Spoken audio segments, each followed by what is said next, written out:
Oh man, you want to also know what else is good? Oshi. Oh, where do I even start with this one?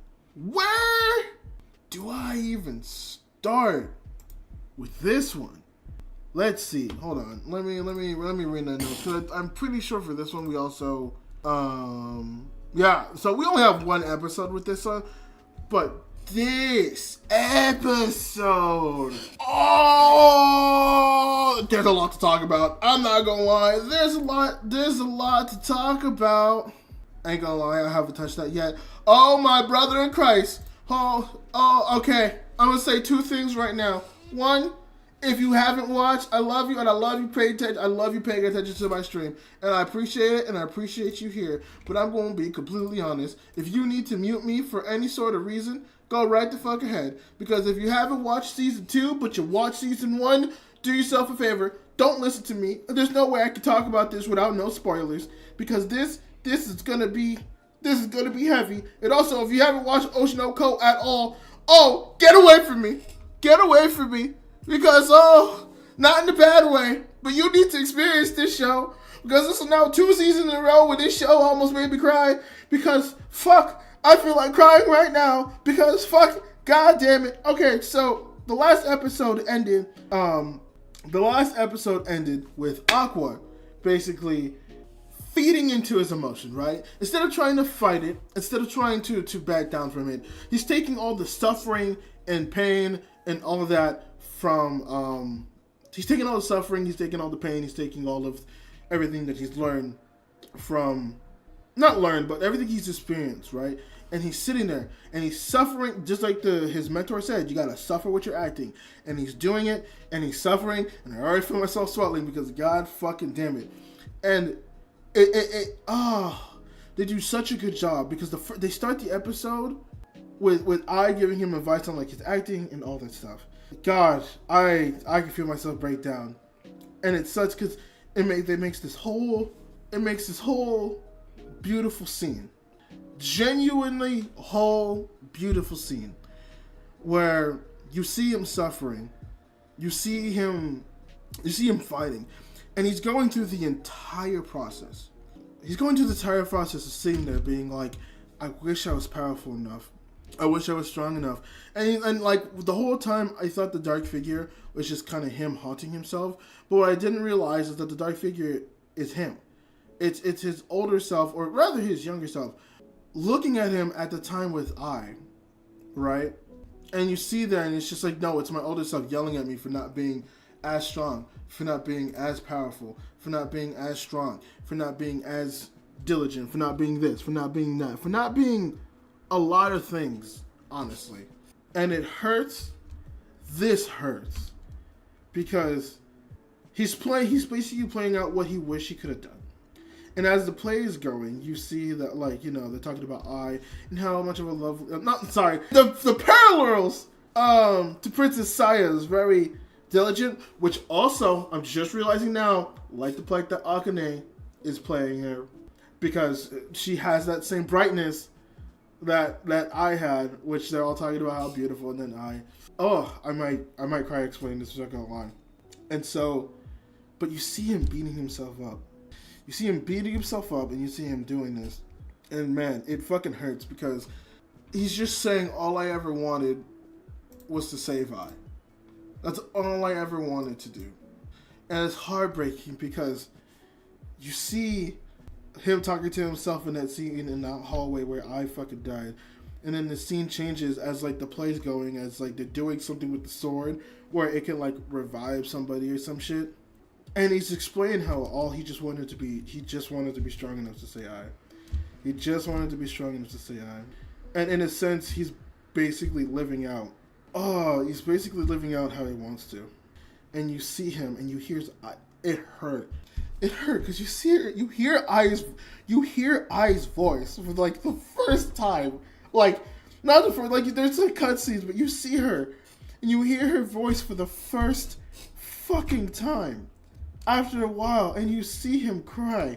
And it got to me because he got to live out his fucking scene. He got to live out what he wanted to do and save I. Oh my god. Seeing him like crying, holding Akane, thinking that it's I for the first time, that fucking hurt. That fucking hurt. I almost cried because that was a genuinely, like, actually, like, it was not even low key. It was a very powerful scene. Jesus Christ, I'm already at a fucking hour. It was a very powerful scene because, oh my fucking god, man. Like, that hurt. That hurt me. That hurt me. I know I've cried a lot. I've cried like 3 times in this season for some reason. This hurt me. This hurt me. Because, man, I get it. I get it and I understand it. Fuck. Oh, fuck. Oshinoko. Genuinely. Like, oh, I know I gotta make a new top 10 because that it has to be. There's no fucking way. This show has to be back in my fucking top 10. This show keep fucking dropping banger episodes. I don't understand it. I genuinely don't. Fuck my life. Oh my god, this show is so fucking good. God. And so sorry, I got so lost in how fucking beautiful that actual scene was. Okay, so then we get to the aftermath, right? We finally get through the first play of everything. And we're kind of seeing everybody's aftermath of everything, right?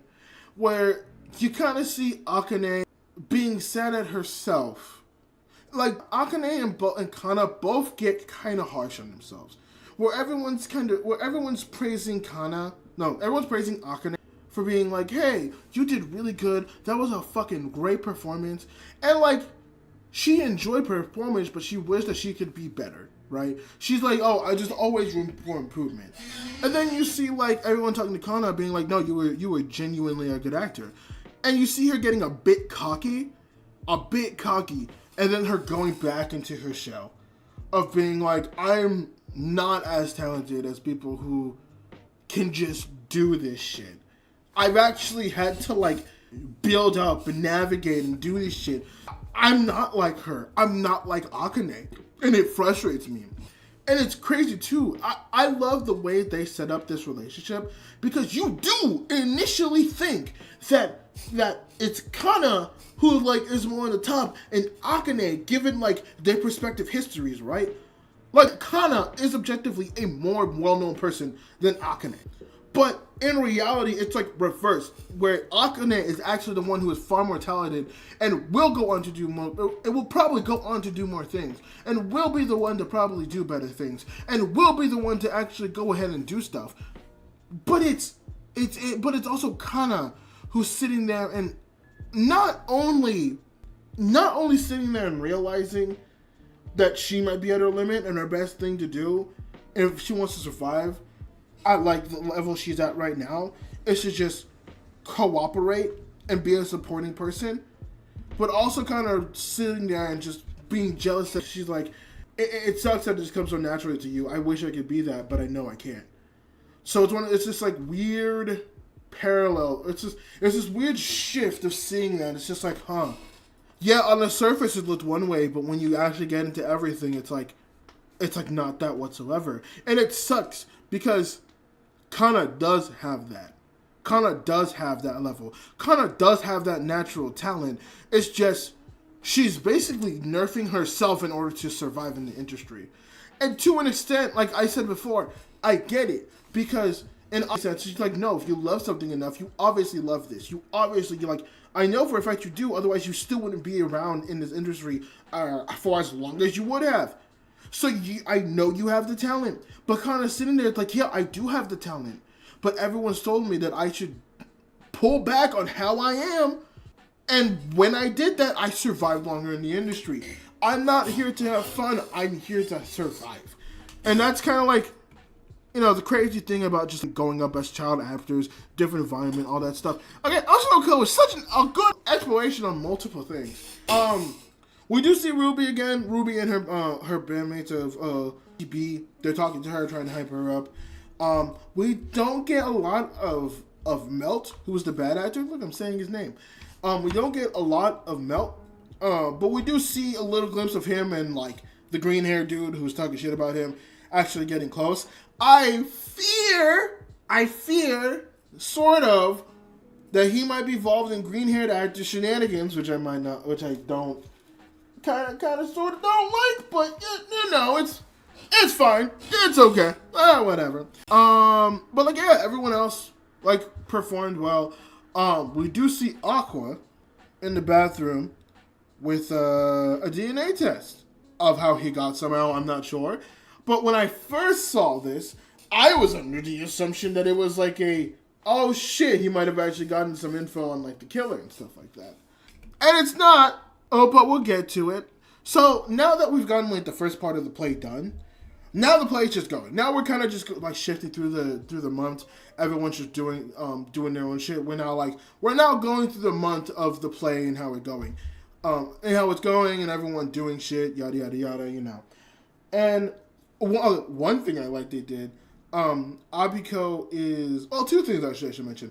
Abiko is in the stands. I don't know if it was that the first one or if it was just in the montage of them just doing, I wouldn't call it a montage, but the insinuation that they're now going through that month of the play. One of the cool things I saw was they did some things with Abiko's eyes where she's so elated to see her play doing so well, and like the actual coming of life of like everything coming out from this like 2.5 play, that like they just draw shooting stars in her eyes. I love that. This show is so fucking good and so amazing. It does things so uniquely. I fucking love it. One interesting thing I like was the director. Someone comes to try to get the director to like meet up with like the calling class and whatnot, but he ends up like looking just at everybody leaving, which I thought was like cool, nice. And like you can tell that director really cares about the work he does and whatnot, which is good. But as like the month is progressing, they're all talking about wanting to go out to eat, wanting to do this stuff, right? And you know, like Aqua's doing his thing, not really sure. Like the people who are like the main cast we follow, they're sort of kind of doing their own thing, in a sense, kind of sort of. But we do see them go, and I'm trying to remember everything that happens here. Oh, so they're trying to invite like not the director, not the director, one of the main heads, right? One of the main heads who was like one of the cast hiring managers, the dude who's like trading all the eggs and stuff like that. They invite him to go out to drink, you know, do the typical like, like open grill barbecue type shit, and they're like all having fun and stuff like that. But now we have Aqua's time, and we see Aqua going to talk to him, kind of prying and talking about like, oh yeah, so like you started the troop, you started this. He's like, yeah, and like this and that, and they're talking, and he's like, listen, I don't want to fucking talk about it. It's just a young blunder.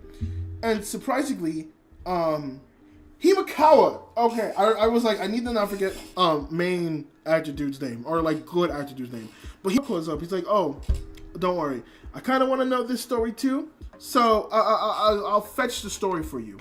And he's like, hey, like director dude, how about we go get some drinks somewhere else? And they go to this place where like it is the most like industry thing ever, where it's basically a place where it's like, oh yeah, there's a lot of actresses who, they don't get work. So it's like a club place where you can make some extra money with a little bit of, a little flirtation, a little bit of this, a little bit of that. Maybe someone thinks you're cute and you could get a role somewhere. You know what I'm saying? One of those like very weird, very exclusive places where it's like, oh yeah, okay. Which apparently comes a lot, but it's like, oh yeah, like obviously there's people who are going to talk, so I'm not going to, it's only club members only, and I only bring people here who I don't think are going to be fucking blabbermouths. Guy gets way too fucking drunk, right? Guy gets way too drunk. And so they can't get the story. And I don't know if this was Aqua's original plan, or if it just kind of conveniently happened. But Himikawa and Aqua are now talking. And he's like, oh, I've actually wanted to talk to you to try to catch you, Himikawa, because I found out some shit. And so he passes him a pair with a DNA test, which I was not expecting. And like with the way Himikawa's dressed, I was saying, Himikawa is very similar to the dude who killed Ai, which that's what I thought. But I guess he might be either older or not their age. I don't know.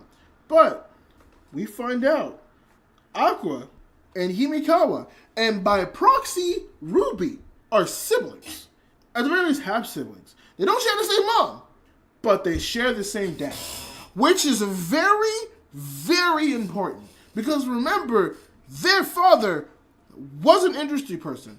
And the whole reason I was even in this pregnant situation is because of that said person. That is probably the biggest lead.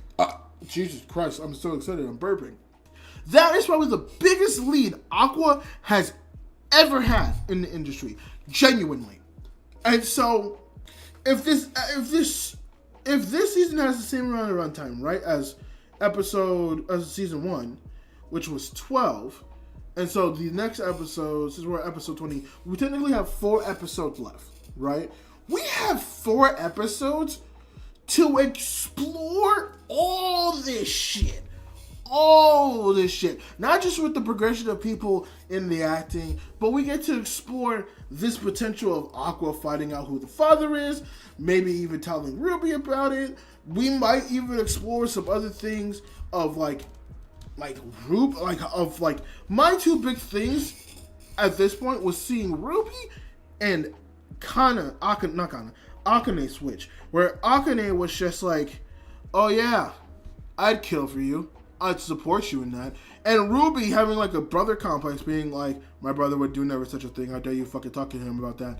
Those two, I'm interested to see if those dynamics, if those switches get turned on again by this, because I know Aqua is trying to keep Ruby out of this, but Aqua has also kind of sort of explained a lot of things to Akane, and at least knows that Akane is a ride or die. So I don't know. But that is where the episode ends, with Aqua confronting Himekawa, being like, hey, we have the same father. I'm gonna need you to tell me everything. Everything. I need everything. And that was fucking amazing. I loved it so much. It's a 10 out of 10. It's a 10 out of 10. It's obviously going to be a 10 out of 10. Because Oshinoko has proved itself time and time again to be a fucking behemoth in this shit. It's so fucking good. So fucking good. I love Oshinoko so much. Oh, God, I love that show.